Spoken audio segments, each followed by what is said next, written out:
Here. See, now we're recording.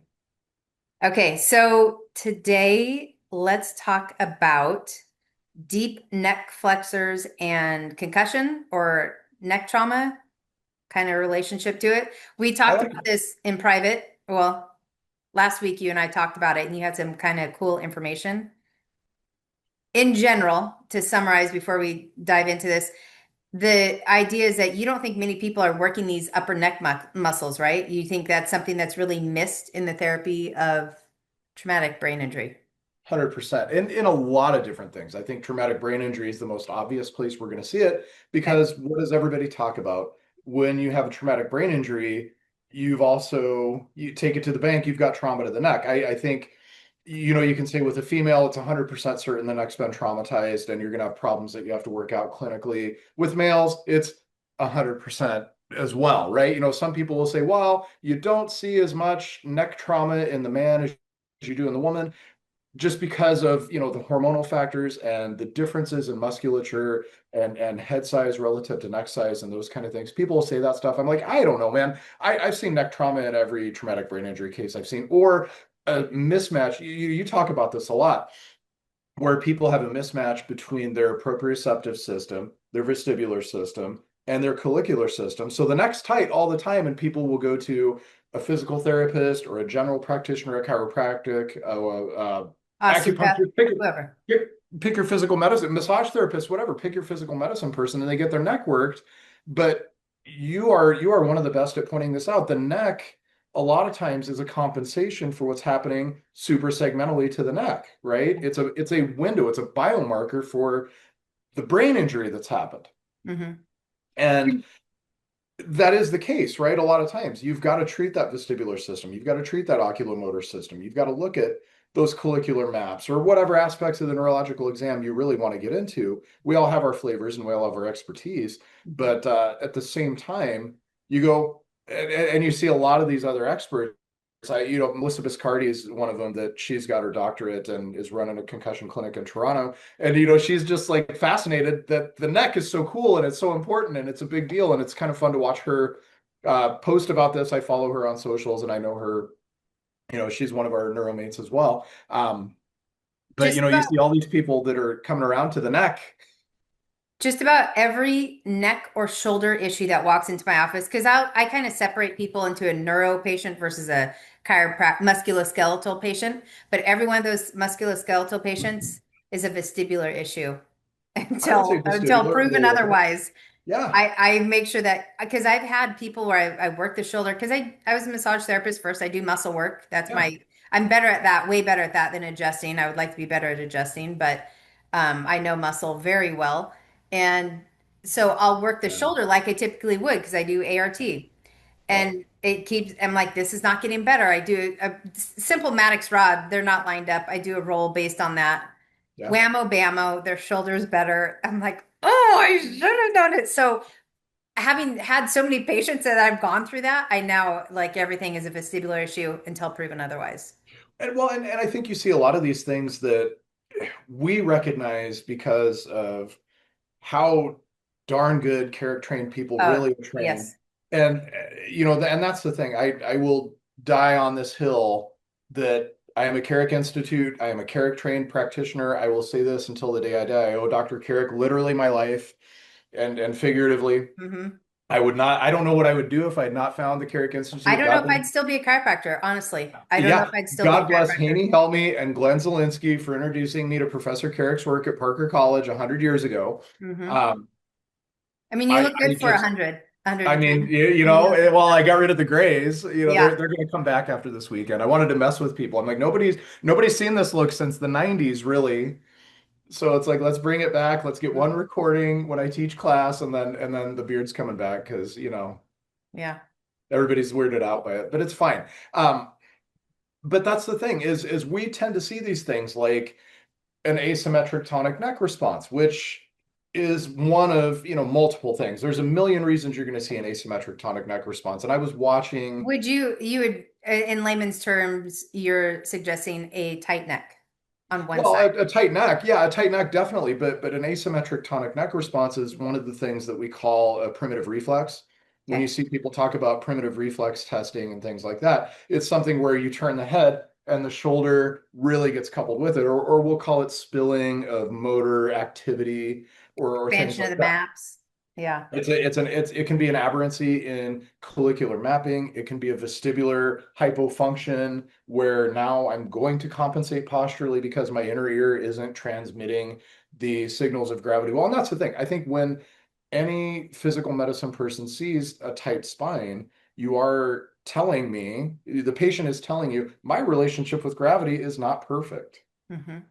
And where Gravity is you, like the it's an best. obvious thing, right? It is the Again, best therapy that I use gravity in everything. well, and it's Yeah. the one constant. It's one of two constants that we're exposed to in our environment on Earth. As long as we're on Earth, gravity's there constantly, and the Earth's magnetic field is there constantly.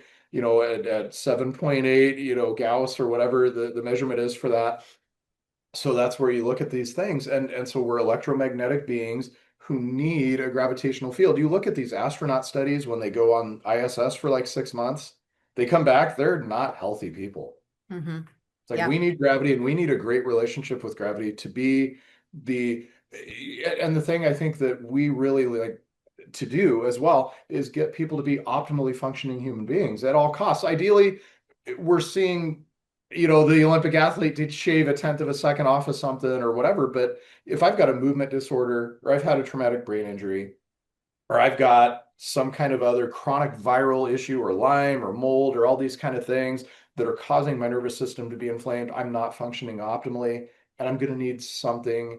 Probably my relationship with gravity is one of the things that's askew in that. So we'll see spine tightness, we'll see ocular misalignments. You talked about the Maddox rod. That's a great tool where we're basically deciding if the eyes are lined up appropriately or not, They're right? seeing the same thing. If those Yeah, retinas are if the catching the eyes are same misaligned. image, Yeah. or, Yeah.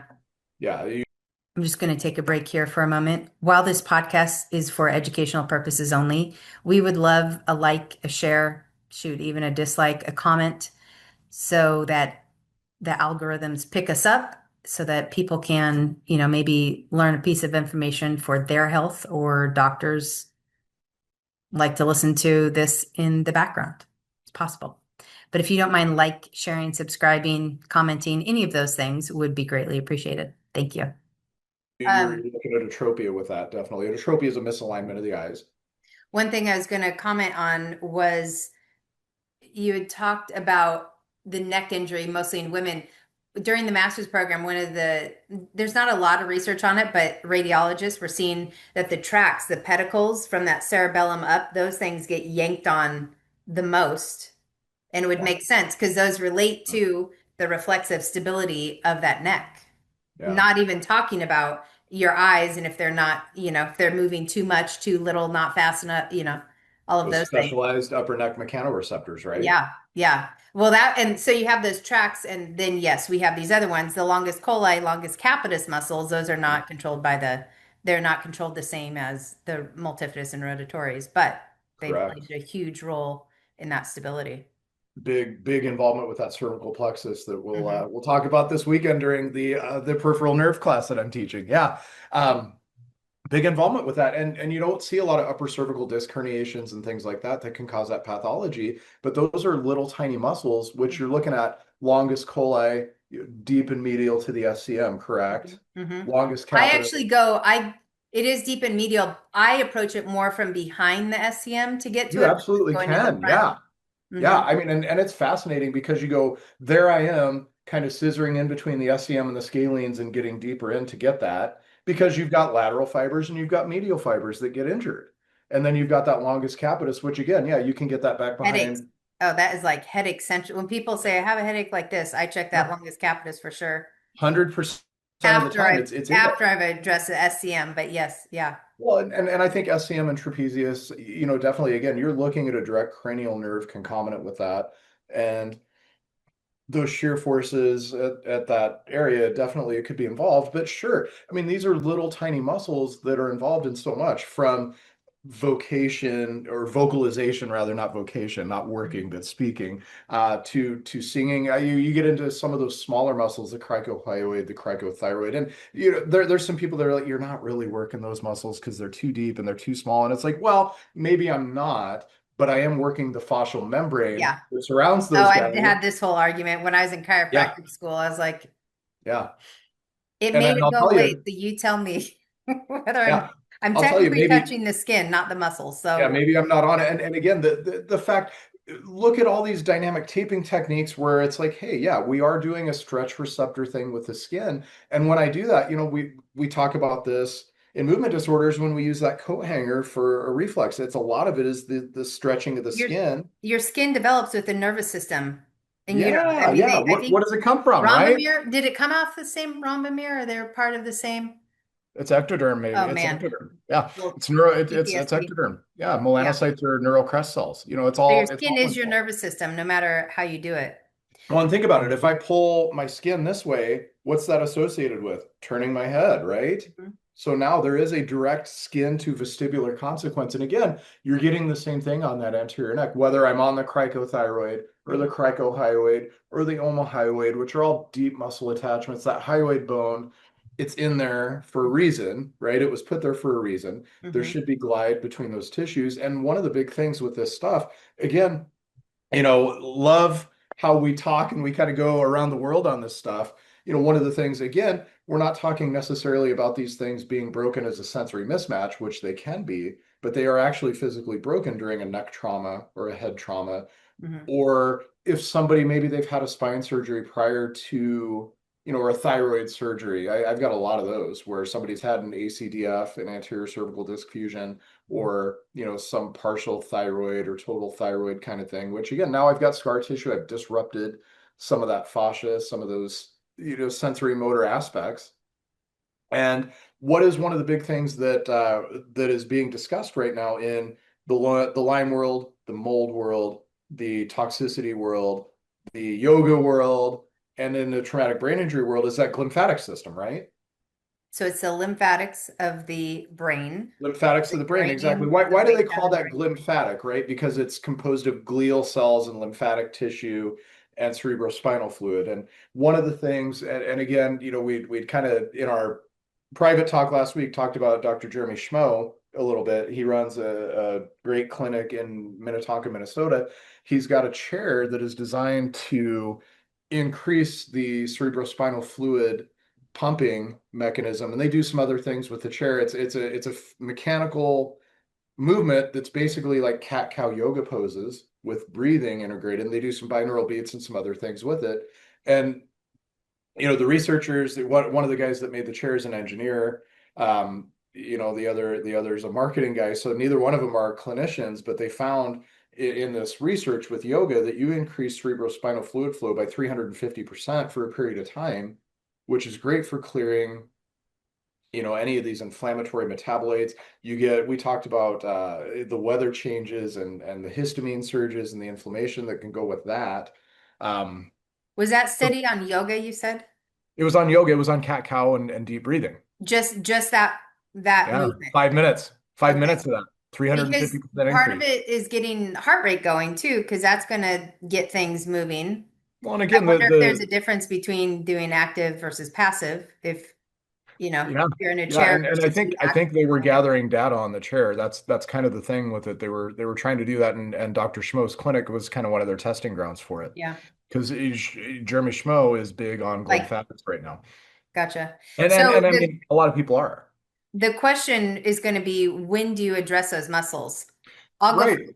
for myself. I I always do vestibular first. If I'm doing a vestibular roll and I can do trigger point on it, I will. I don't like to go in and do trigger point first, typically. I mean, it can vary. If somebody's really suffering, I think that's going to give them temporary relief until the next time I see them, the next day, the next hour, whatever it is. Then maybe I'll do it. But ideally, I try to do the sensory organs first, then I will start going for the actual neck muscles. It's Sure, similar to an adjustment, sure. but Don't they're, start with a nuke if you don't have to, right? And yeah. if it really is a compensation, then you don't necessarily have to address the trigger point or Yeah. things like that. And And if and the you, thing, oh, so go with ahead. that, Sorry. if it is a compensation, what most practitioners don't realize or don't think about, thank you, Dr. Carrick, is they'll get worse. Their symptoms will get worse. Their headache, whatever it may, they may get dizzy. Yeah. All these things may get worse. And I think that gets ignored when you're just in there racking, cracking and not really taking that sensory into consideration. And we've all had it happen, right? You adjust That's how somebody I've or you learned do to. whatever, and they get up and they're a Yep. little bit dizzy for a second, and you go, Yeah. well, you're just retracing your symptoms. That's Yeah. okay. Yeah. Maybe I shouldn't have Now, done that as another, or, now a caveat to that too is if they are somebody who always gets dizzy when they get up already, if that's what they're coming in for me, and it's like, okay, you still got dizzy. How long did it last compared to yeah. usual? Oh, it was way better, doc. Yeah. Then I'm like, okay, that means we're on the Didn't right last track, as long. probably. Yep. That Yep. means we're on the right track. And usually with those patients too, I'm probably putting a pulse ox on, or I'm even putting my Nerve Express on, or something to kind of track some biometrics. Or I'm going to look at pupils with the Hmm. pupillometry app, pre and post, and see did I make the autonomic controls worse or better? Because that's Yep. the whole point is that I want to make the autonomic nervous system as efficient and non-deleterious as possible to that patient through my treatment more than probably anything else that I care about. If I get those autonomics better, odds are good that patient's outcome is going to be better. um, but in talking about lymphatics and why to do this again before, why do I decide to do it, is when you think about all this junk we're trying to clear out of the head, the main highway to the subclavian vein, which is where all that stuff eventually has to go to get cleared out, is Hmm. through the anterior aspect of the neck. Hmm. So that's what I found is it's really, really important. And I started doing this. I had an instructor in chiropractic school, Dr. Jeff Rockwell, who is absolutely fabulous with his hands-on stuff. I know he's got a tremendous amount of history. He was a massage therapist before he was a doctor of chiropractic, and he showed us some really, really cool stuff. And he loved Dr. Carrick's work, and um, he would talk about tracks, and I think he sat in on some Carrick seminars. I don't think he got his diplomate, but he really dug it. And he's the one that taught me to do deep neck flexor work in school. So I've had this tool in my chest, and you know how it is. We learn so many things as Carrick trained individuals, and you see certain trends in your office. Tools kind of get in the chest and they get out of the chest. And I had these cases come up, and we took there was a second TBI program that we took after the big one that we took, the FIBIR program, that Tough the one. Carrick Institute presented. Yeah. Yeah, yeah, the mother load of Thank you, fellowship. Dan. Wait, what's Dan's last name? Dan Lane. Thank you, Dan Lane, for not being able to type, so we had to Yeah, handwrite that whole thing. yeah, yeah, yeah. It's like Guy. we all had median nerve entrapments by the end of that friggin' testing.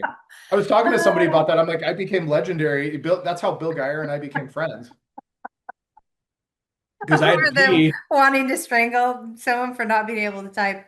Yeah, and I had to pee like every 5 seconds, so Geyer always had to take me to the bathroom because they're like, "You're a grown up. We're not going to make you not pee." Yeah, that's funny. So Geyer and I, yeah, that's how Geyer and I really got to be close that weekend. Was because we were bullshitting in the bathroom the whole time, right? Hmm. So Well, okay, okay. yeah, while I'm in the bathroom, I'm like, you want my phone? It's like I Yeah. can't. I'm not going to look up answers while I'm going to the restroom here.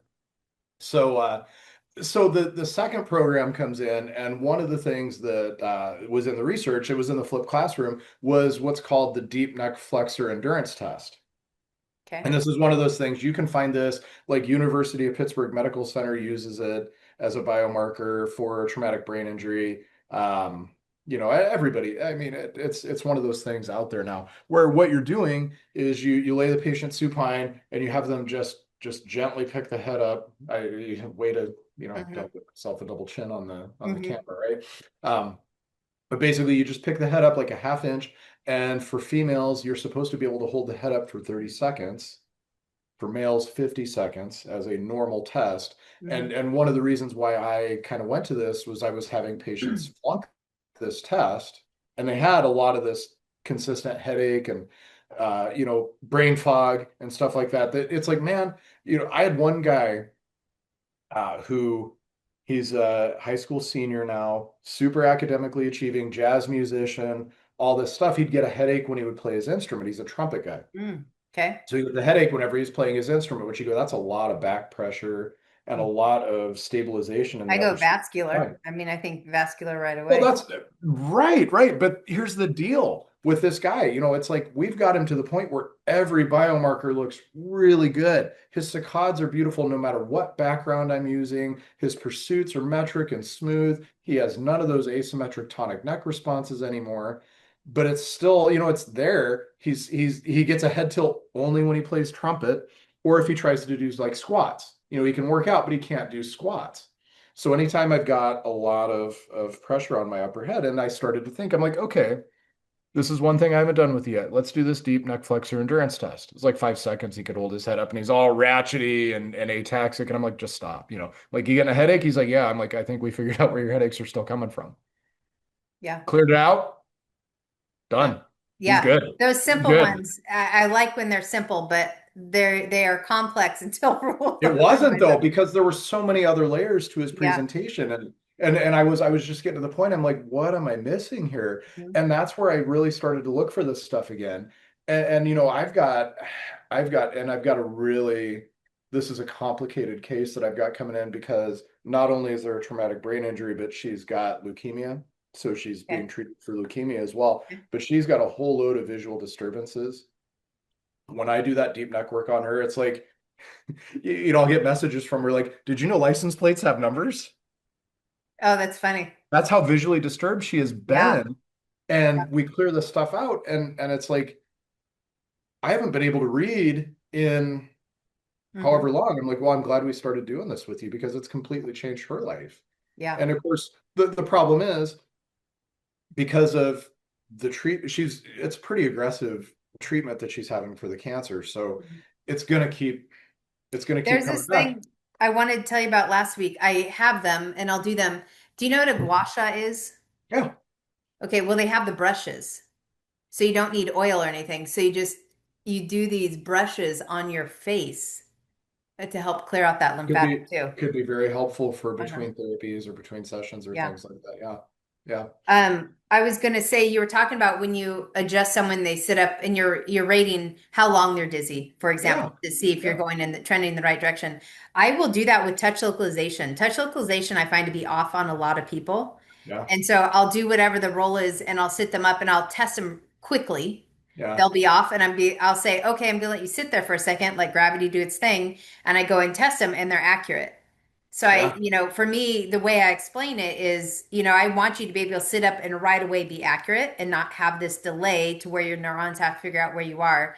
Yeah. But every time we do that, we are generating proteins in those neurons so that you do eventually get more efficient to Yeah. be accurate on that test. But that's Well, because I don't have all the fancy stuff. That's a simple one if yeah. somebody is off with that touch localization one. It's really nice. And it's interesting where you look at that, and it just makes sense too, that if my brain is right with gravity, Hmm. now the rest of my brain can do the functions that it's supposed to do, right?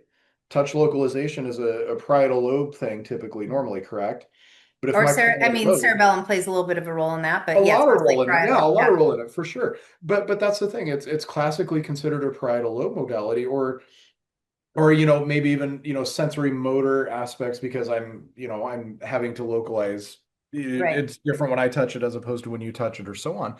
But the thing that happens in traumatic brain injury is now what I've done, because those subcortical networks aren't calibrated properly, is I'm using my cortical networks as resource to figure out where I am with gravity. It's like I can And that's walk. exhausting. It's That's very exhausting. exhausting if you're not efficient with Yes, it's sensory like then motor. it can do it, but Yeah. it's super inefficient. And these people tell you I'm fatigued and I have brain fog, which when you look at any TBI inventory, like a Rivermead for post-concussion, if you give that at 6 months, people are coming in to see you. Everybody checks. Fatigue is like the number one symptom, And and it's the hardest to define because yeah. where does it come from? So that leads into one of the things that drives me nuts about TBI care is that people treat the frontal lobe, they make that frontal lobe maladapt to sensory issues. And that's where they continue to have these issues, even though they can, whatever, do this fine. Or they get maybe head worse. turns. I mean, they get worse. Yeah. The longer you drive it without driving other I things distal or subcortical to it. I always say that you have to treat the back of the brain, and I think of that as like the vestibular system. It's probably more the reflexogenic system, but vestibular has to be addressed before eyes. The research again during the masters, all of it pointed to maladaption if the vestibular part is not addressed first.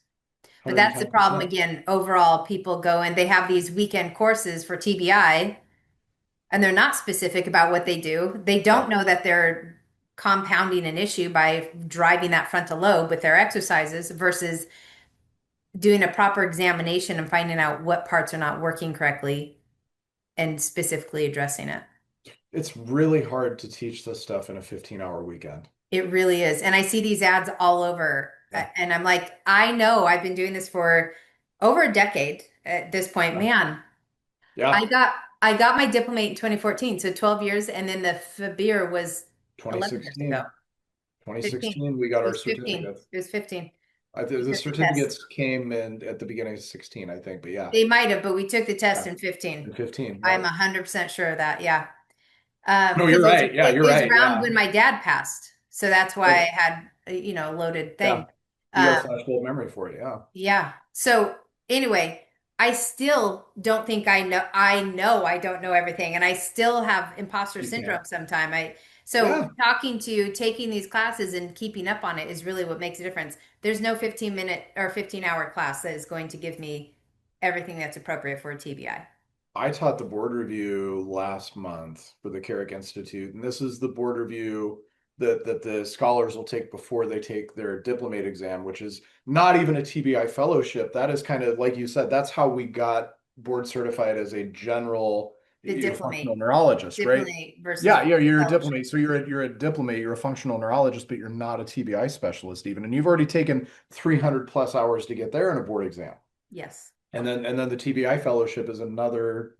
It feels like it's like the diplomate of the 350 also. diplomate. That one was 350. Yeah, yeah, and then another board exam and rounds and things like that. And that's the thing. So and yes, I'm with you. It's like we both have our masters in clinical neuroscience, and we both will acknowledge, yeah, we absolutely do not know all this stuff. I felt like I knew less after the masters. I'm like, because you can get conflicting information. Yeah, You have to read so much. yeah. And It's you can it find a was paper that refutes a paper all the time. all the time. Yeah, and And then and to find detail that, and then it's like, what are they using as their foundation? And was that actual proper yeah. research? I mean, that's a problem with research at this point. So I mean, that's universal in everything. It's universally meh. And that was one of the things when I taught the rehabilitation from long COVID course. You found a lot of stuff where I was looking at pupillary data, and there was a group that did this great paper. All they did was examine the right pupil on every patient. They Not the didn't even whole. examine the left pupil. Yeah. You What'd miss you miss on that, half of the brain stuff, Yeah. probably. Yeah. Let's just say half. You only ever have a problem in the right eye. That's always They just the did that left. for Don't even worry about it. they were just looking at probably being quick and getting a lot of subjects done and standardization. But Yeah. you see that kind of design in a lot of neurology. Well, and that's it. That comes to the point with what we do. There is no double-blind placebo control trial that can prove what we do. You have to know basic neuroanatomy and function. And then Carrick's great brain teaching us to try to be creative about how we can implement and just stimulate those areas. I mean, it's with the exercises I do are so simple yet specific and Yes. do the craziest things for patient. I every day I'm like, this is silly. What I'm doing, this is silly, but it's, But it's appropriate and fun helping. and Yeah. it's profound and it's amazing. And that's the thing. I think that you talk to somebody like Krista Hubbard, she will say specificity is probably the most important thing that we do. Yes. Yeah. Specificity and in all things, accuracy and specificity to her are the two most important parameters in rehabilitation. Yep. I totally agree. It's Well, that and that's the thing. observation and identifying. Well, yeah, and you have to, I mean, that's the thing. It's like I will still say I'm not the best observer in the world either. And it's years and years of practice with this stuff that helps. You Hmm. pick up stuff on people just walking around. I'm like, oh yeah, you're It right. doesn't Okay. shut off. It's hard to Yeah. go to a grocery store watching Yeah. people walk on the street. I can tell by people's driving. I'm like, oh Lord. But I mostly, you're on your phone. That's the biggest one. But Yeah, outside of that's that, I'm like, oh, they must have a, well, when you think about that, it's like now I'm overdriving, certain parts of my otolithic apparatus, and no wonder I can't deal with a head turn when I've got to check traffic. yes, yeah. Oh, you got no velocity storage because you checked that Facebook message while you were driving, and now you're into my lane. Uh-huh, uh-huh. Oh, drives me nuts. I live in Southern California, so people, It's interesting here where there's a lot of traffic in Cocoa Beach and Cape Canaveral, mm, and I it's believe it's it. very it's They're condensed. because they're kind of waterlocked, right? Or landlocked, no matter depending on how you look at it. Well, yeah, and then you have Orlando right there, and Orlando is just monstrously huge now. You come out of the Orlando airport, and you're right on the expressway, and But it's there's a lot of water in there, so they have to. I mean, yeah. they're stuck with You what only they got a few routes you can go. Yeah, I've got a my belt got lost by the TSA this morning. belt. Yeah, my belt, Huh. my Okay. pants. So I got to go buy a belt and some shaving cream before I teach tomorrow. And I'm like, well, that sucks. But the good news is I've got a guy on the inside in the TSA, and he's like, I'm 99% sure I found your belt. Okay. Guy on the We're inside of good. TSA. That's a Good. hookup. Yeah, it's customized. My wife got me a customized belt. So Oh, okay. So it's even more special. Okay. yeah. Well, now I feel bad. But now it's like I'm kind of glad I haven't lost my butt yet, so I can at least hold these pants up until I get a belt. That's true. It's important. It's important. Yeah, All right. So don't, in short, to summarize everything, don't forget glymphatics. Don't forget the upper cervical musculature when it comes to TBI or things correct. that really are not resolved. And don't treat it without looking at other things like the vestibular Yeah. system and the oculomotor system as Yes. A well. weak eye Like, muscle and you're tilting because you're trying to get those things, you know what I mean? There's yeah, all there's a sorts that ton of can those kind of things. appear. You're going to see a lot of vestibular paresis, if you will, that ends up as a tight neck for sure. Yeah, I think that's a very good summary. Okay. All that, and that's what it was about. Yeah, All right. I'll see you next week. sounds great. Thank you. Thank you.